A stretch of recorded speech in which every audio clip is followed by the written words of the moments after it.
a model, a TV host, and an advocate. Everyone, let us welcome in front. She is none other than Miss Maria Venusra Aurelian.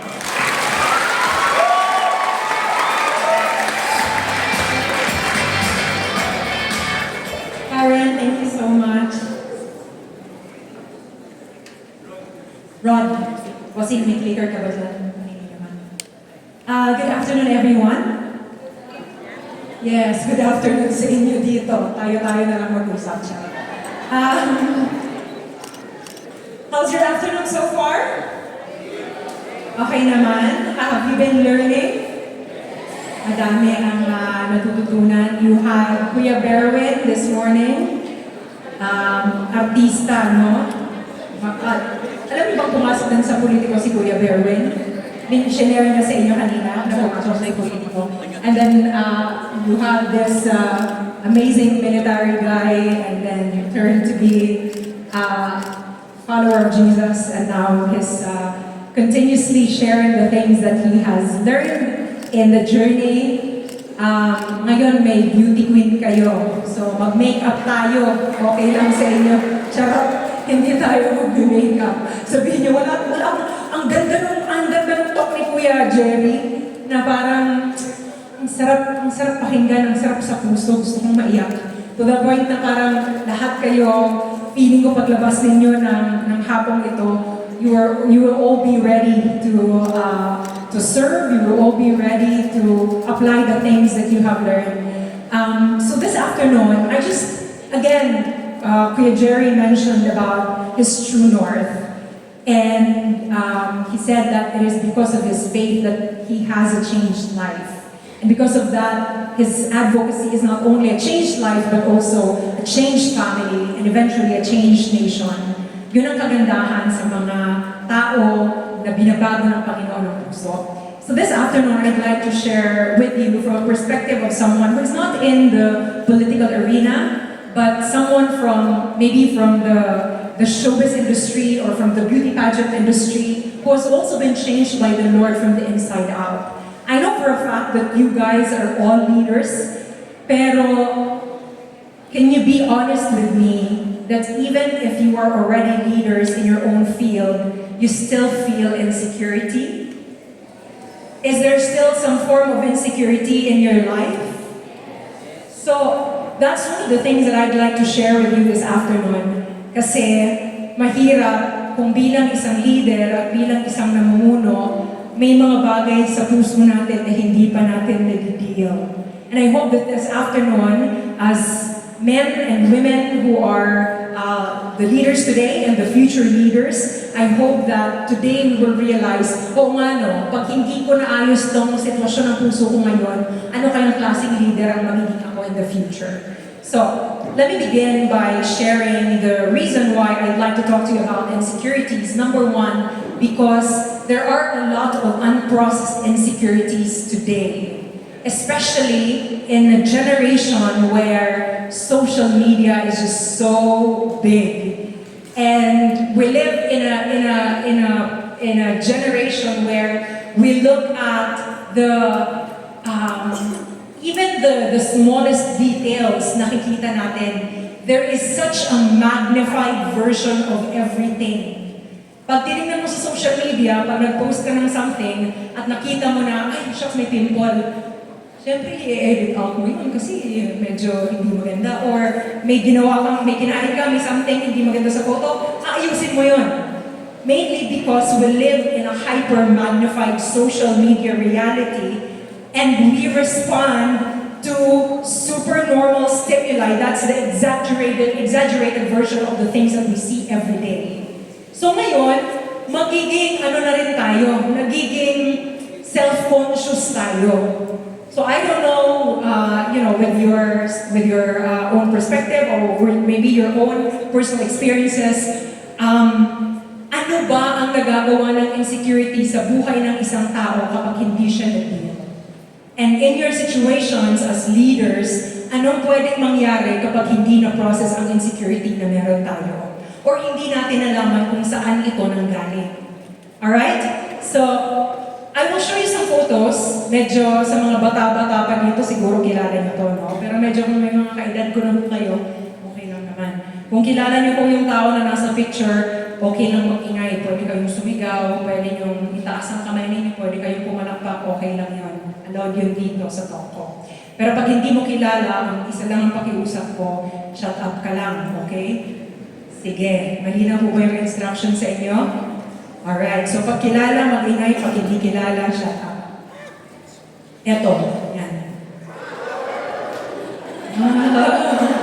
So dito yung mga 16 years old, 17 years old, 18 years old. Okay. Eto. Meron din doon. Okay. Sige, yung mga nandito, mga ilang taon kaya ito. Okay lang po. Naiintindihan po namin. Ito. Okay. Sige, okay. Sure. Yung mga nasa likod parang, okay. Hindi ko masyadong kilala yung Venus, pero sige lang, patuloy ka lang dyan. Baka may dumating din. Step 1, 2, 3, 4, 5, 6, 7, 8. Ito.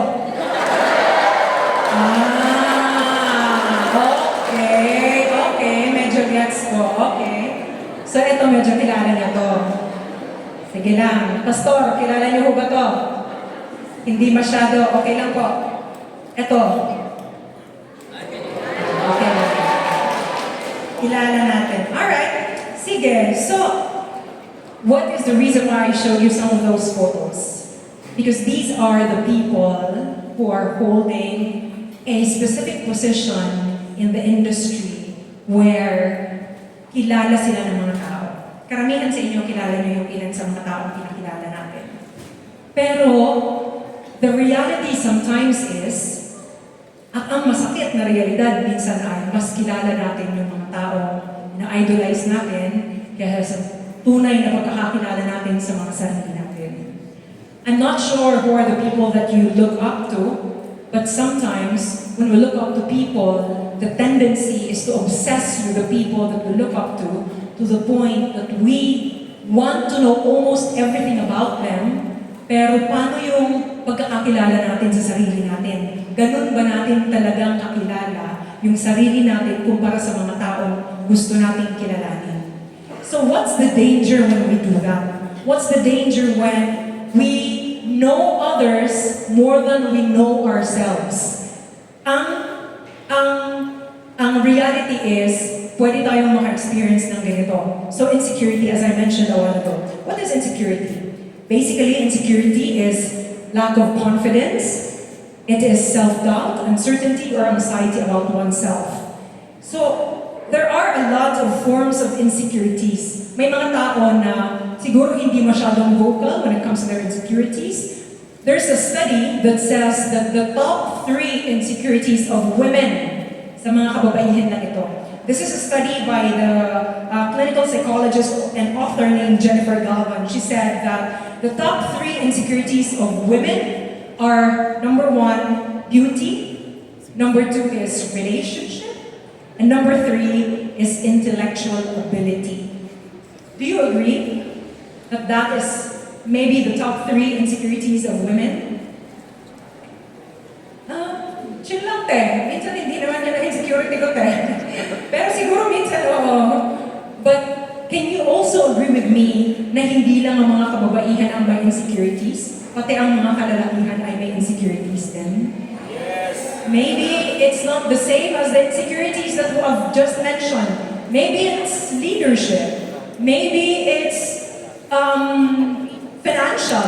Or maybe it's also relationship. I don't know. But we can all agree today that both men and women also have insecurities. So, ang goal natin sa hapong ito ay malaman ano bang pinanggagalingan ng mga yan so that pwede nating aksyonan yung mga bagay na nararanasan natin. So, what are the usual cause of insecurities? I'll give you 3. Alam natin there's a lot. If you think about it, there's a lot of causes of insecurities. But I'll just give you the top 3. So, the first one is inner critic. Ano Anong ibig sabihin ng inner critic? I'm not sure if you have experienced this in your life, na tayo mismo, iba yung pananaw natin sa sarili natin. Tayo mismo, marami tayong sinasabi sa sarili natin that maybe the narrative that we keep repeating about ourselves are actually not the truth. Or maybe we grew up in a family where we've heard things or words that have been said to us na naging parte na ng identity natin. That's actually the part of the second cause of insecurity, abuse.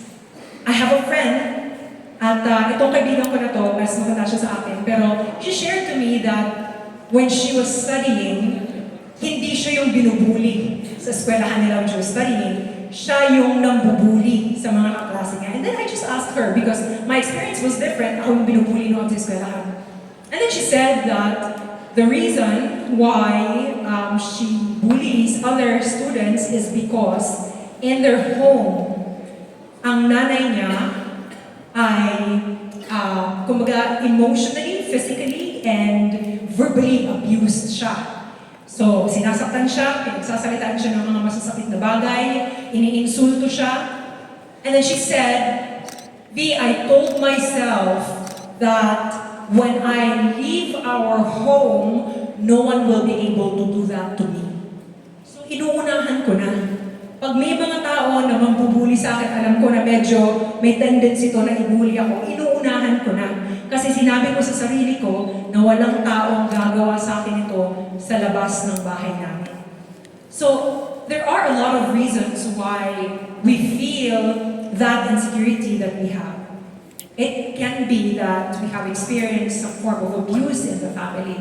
It can be that we grew up in a family where hindi talaga natin naranasan yung pagmamahal na hinahanap natin.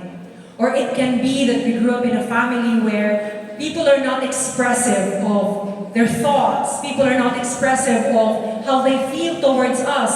Or maybe walang nag-I love you sa family, I don't know. In my generation, especially in our family, hindi uso sa amin yung nag-I love you-han sa bahay. Ngayon na lang yan. Pero dati, pag nag-I love you ka sa kapatid mo, nag-I love you kami ako sa nanay ko, parang, I love you daw, ako nakain ito. Alam mo yun, manghihingi ng something, o may kailangan yan, may kailangan ka, no? So, parang hindi ka nilang mag-express na kung anong gusto mong sabihin dahil hindi normal, quote-unquote, in the family to express things in our hearts. Another thing is this, comparison. I'm not sure about her experience, but many people today, including myself when I was younger, I tend to compare myself with others. Kanino ba natin kinukumpara yung sarili natin? Kalimitan, kinukumpara natin ang sarili natin sa mga taong alam natin medyo ka-level natin. Hindi natin kinukumpara yung sarili natin sa mga taong mas mataas at ang layo sa state natin. Kinukumpara natin ang sarili natin sa mga kasamahan natin sa trabaho. Kinukumpara natin ang sarili natin sa mga maybe kaibigan natin. Kinukumpara natin ang sarili natin maybe sa best friend natin, kasamahan sa organisasyon. And if we look at it, yung pagkukumpara natin sa sarili natin, I'm not saying that, we shouldn't compare ourselves for the sake of improvement. It's alright to actually check other people and how they do things so that we can improve. If there are projects or whatever that they have done and we're like, oh, ang ganda yan, ano pwede kong gawin para matapos ko yan o magawa ko rin ng mas maayos? That's okay because that's part of growth. But if that's the kind of comparison that affects your inner being, dalawang bagay lang ang pwedeng mangyari. When we compare, number one, the first thing that can happen is we look down on other people. And we're like, mas magaling naman ako dyan. Mas magaling ako dyan. Or, the second one can be, So the first one is, we look down on other people. The second one is, we look highly at ourselves. So actually, your example is just the same. So we look down at other people or we look highly at ourselves. Either way, hindi parehas tama. When I was joining beauty pageants, this is way back in 2010, And if you look at it, you'll be like, grabe siya pala yan. Ano nangyari sa kanya ngayon? No. This was me when I was 22 years old. I joined Binibining Pilipinas when I was 21, and then I joined Miss Universe when I was 22. But you know what? Even up to that point, grabe pa rin yung insecurities na pinagdadaanan ko. And you know what? I was comparing myself with other beauty queens. I was comparing myself with the other candidates. Parang gandang-ganda ako sa kanila. Bakit? Parang munggo yung mukha nila, ang liliit. Bakit? Ang tatangkad nila, ang gaganda, ang kikinis ng mukha nila. So, as a beauty pageant contestant, maybe we're thinking, siguro, ate, wala ka ng masyadong insecurity dahil ikaw nandun ka na nga. You're already competing with these beautiful ladies. But reality is, even if I was in that beauty pageant, and I was competing for the Philippines, within me, ang daming nangyayari ng mga bagay na alam kong I was insecure because of a lot of things. Bakit? Kabataan ko pa lang ang dami ko nang narinig na sinabi tungkol sa akin. Kabataan ko pa lang ang dami ng mga pangalang tinawag sa akin. Ito kasi yung itsura ko ng kabataan ko.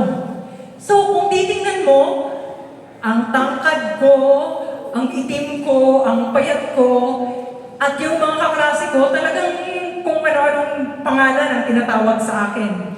So kung galing kayo ng probinsya, sa atin sa probinsya, kung anong tinatawag, kalansay, kapre, mga ganyan. Kasi matangkad, tapos maitim, tapos sasabihin sa'yo, ate, pag madilim, huwag ka masyadong pupunta ka. O kaya pag mag-brown out, ngiti ka lang para kita yung ngipin mo. Alam mo yun? So parang di mo na, kaibigan ko ba talaga to? Bakit ganito yung treatment sa akin? But you know what? Because of those narratives that I have heard in the past, even if I was already competing in Miss Universe, bumabalik at bumabalik sa isip ko yung mga bagay na sinabi sa akin. So the question now that I have in me is, am I enough? Okay ba itong ginagawa ko? Sapat ba ako? Tama ba to? Kasi sabi nila noon, ganito ako. Ganun pa rin ba ako hanggang ngayon? So self-doubt can easily creep into our hearts because of the narratives that we have heard when we were younger. Alam nyo, dumating ko ako sa punto na question ko na parang, dapat ba talaga nandito ako? If I may share with you, I grew up without knowing my biological father. So ang tatay ko ay Indian national. Kaya ganun ako katangkad, mas matangkad ako sa lahat ng mga kapatid ko, mapayat, maitim, kasi yung tatay ko, ang genes ng tatay ko, yun ang nakuha ko. So Indian yung tatay ko. Yung nanay ko ay dating domestic helper sa Doha, Qatar. Nag-abroad, nakilala ang tatay ko, nabuntis ang nanay ko doon. Pagbalik ng nanay ko dito, dala-dala ko, pinalaki ako kasama ng 4 kong mga kapatid sa ibang tatay. Ako yung bunso sa pamilya. So magsasaka kami sa probinsya. Yung lola ko, yung nanay ko at yung mga kapatid ko, kasamang nagsasaka sa pamilya. So doon ako lumaki. Yun ang environment na kinalakihan ko. When I was growing up, I was always thinking, kung nandito lang sana yung tatay ko, hindi kami mahirap. O kung nandito lang sana yung tatay ko, pag may mga ganitong mga tao, kaklase, kaibigan na nambubuli, sana may tatay akong magtatanggol sa akin. Kung nandito lang sana yung tatay ko, siguro may leader akong tinitingala. Siguro may taong magsasabi sa akin, Iha, ito yung tahakin mo. O anak, ito yung kursong kunin mo. Pero dahil walang tatay, walang nagsasabi ng gano'n.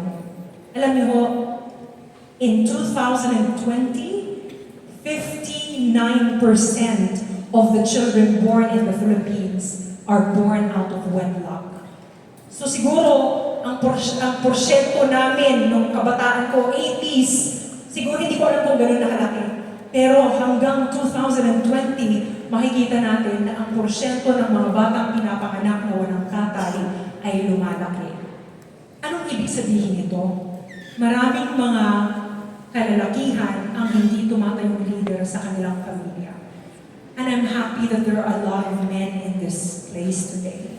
Because if you are fathers, or if you plan to become a father in the future, I pray that if you want to be a leader in your society and in your community, you first be a leader in your own family. Because there are a lot of young girls and young boys who are growing up in a family where they don't have a leader, role model in their family. At mahirap yun. Pag lumaki ka na wala kang tatay na sinusundan kung paano ang leadership. Actually, may mga pamilya naman na may mga tatay sa loob ng pamilya. But when a father does not do the role that he's supposed to do, may mga magulang na physically present but actually emotionally absent.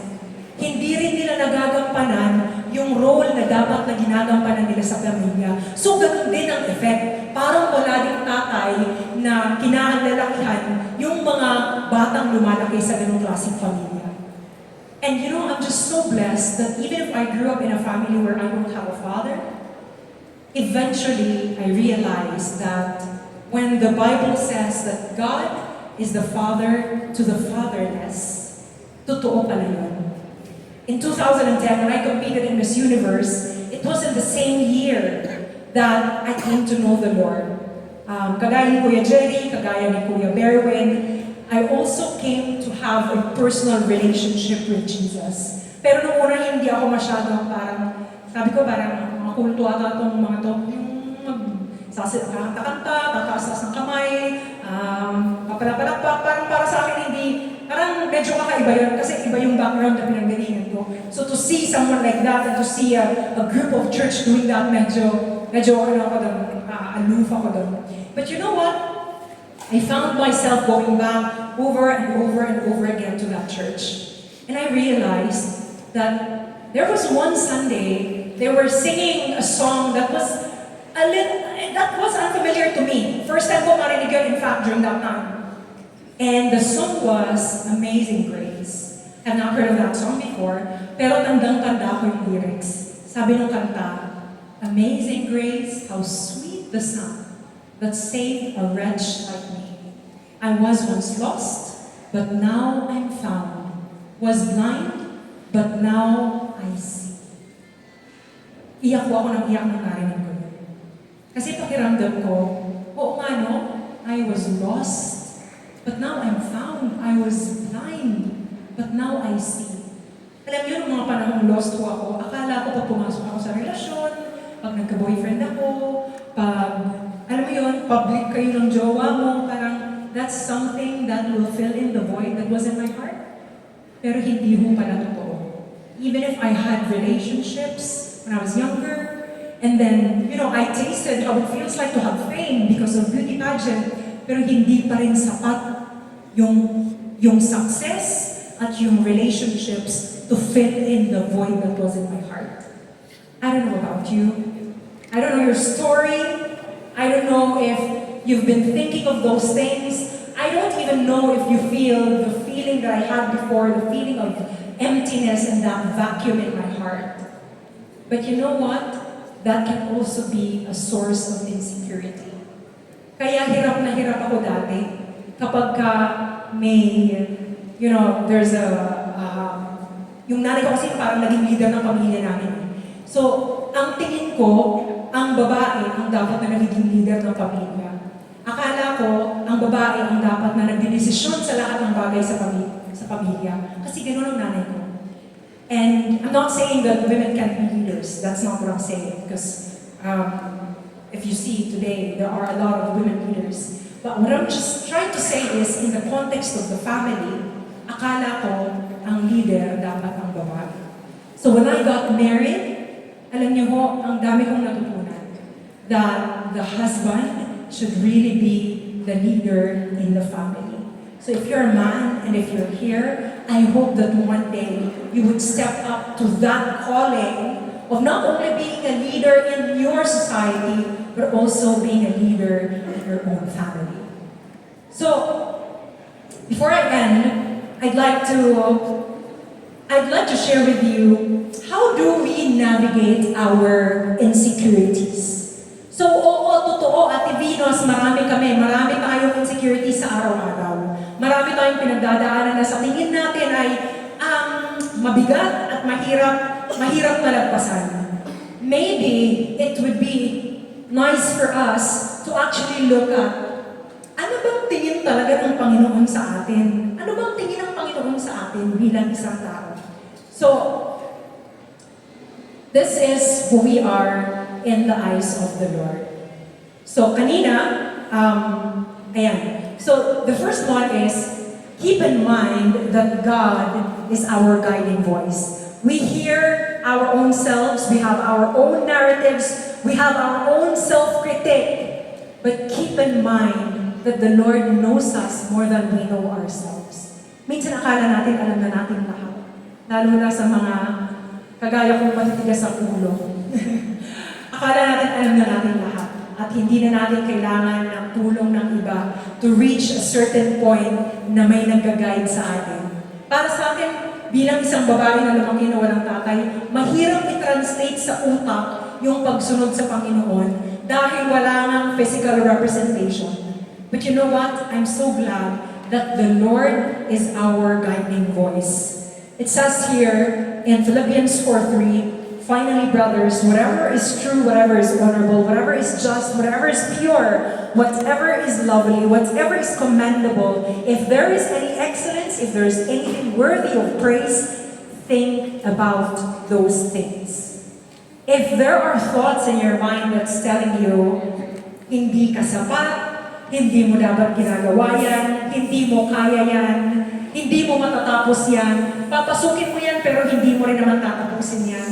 If there are words like that in your mind, keep this in mind, that whatever is true, whatever is honorable, whatever is just, whatever is pure, even in your leadership, you can always go back to this verse and say, tama ba itong ginagawa mo?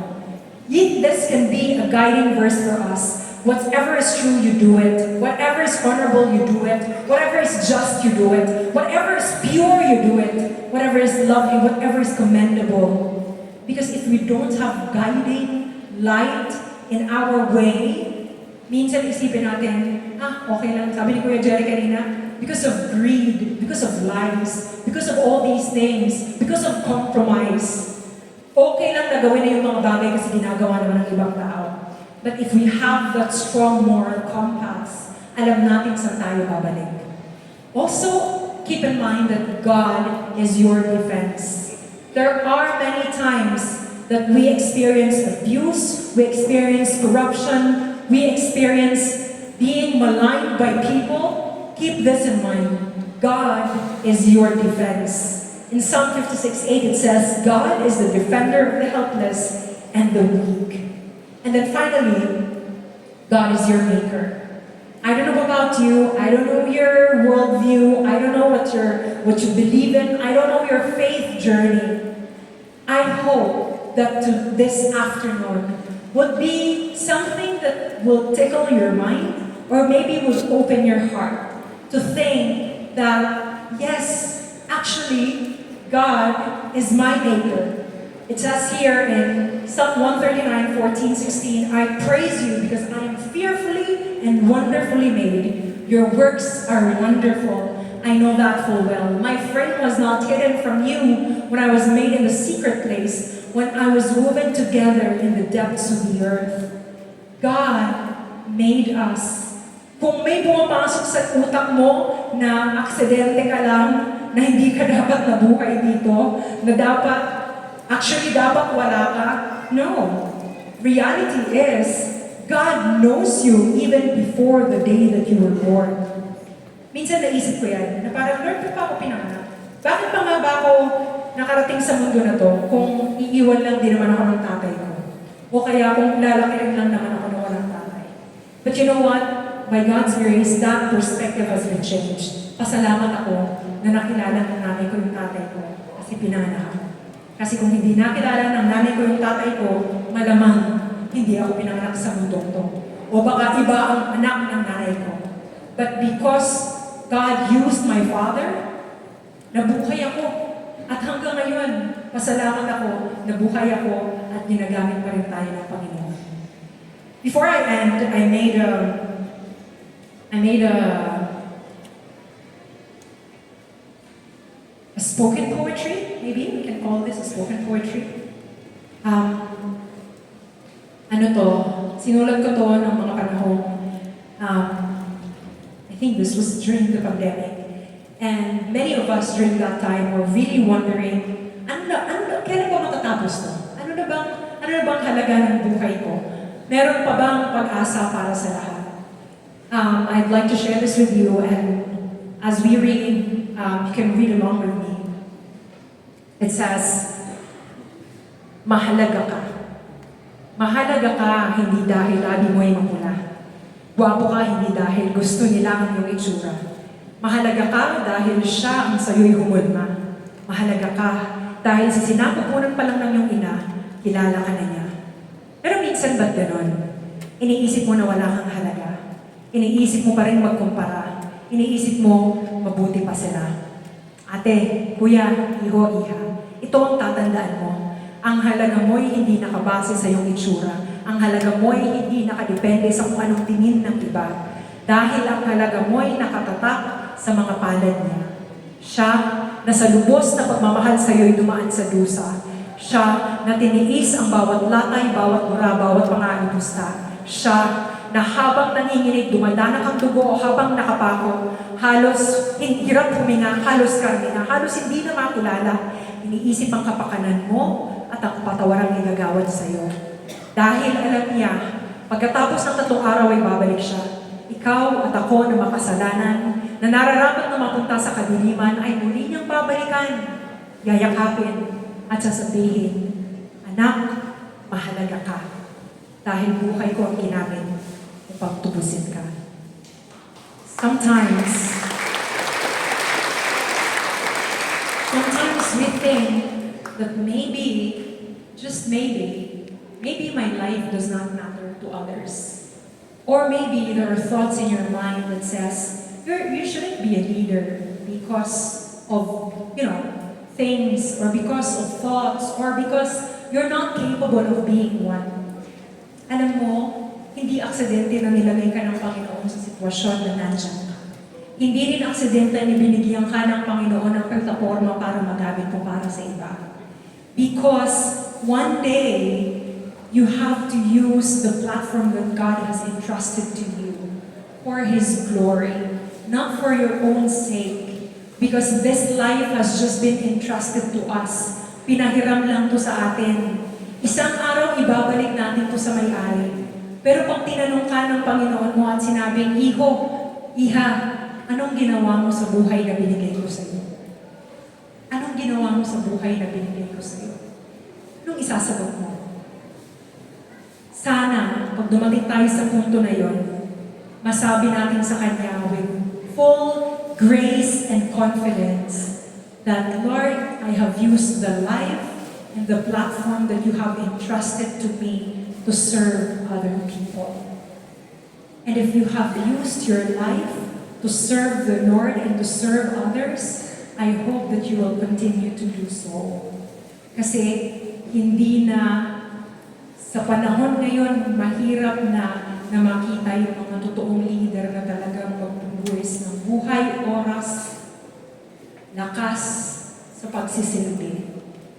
And if we see that this world today is so crazy, ang daming nangyayari sa Pilipinas, keep in mind that yes, we have leaders here in the Philippines or even in other countries, but Jesus is still King. He is seated on the throne. And that our King will never be dethroned. He will continue to be King. And one day He will come back. And if we have not done our part, and if we have not used the authority, the power, and the platform that has been given to us to serve others, nakakatakot ho yun. Pag binarakin tayo ng ating commander at tinanong tayo, anong ginawa mo? I hope we can always say, I have served you and I have served my people. Thank you so much, guys, for listening. Thank you.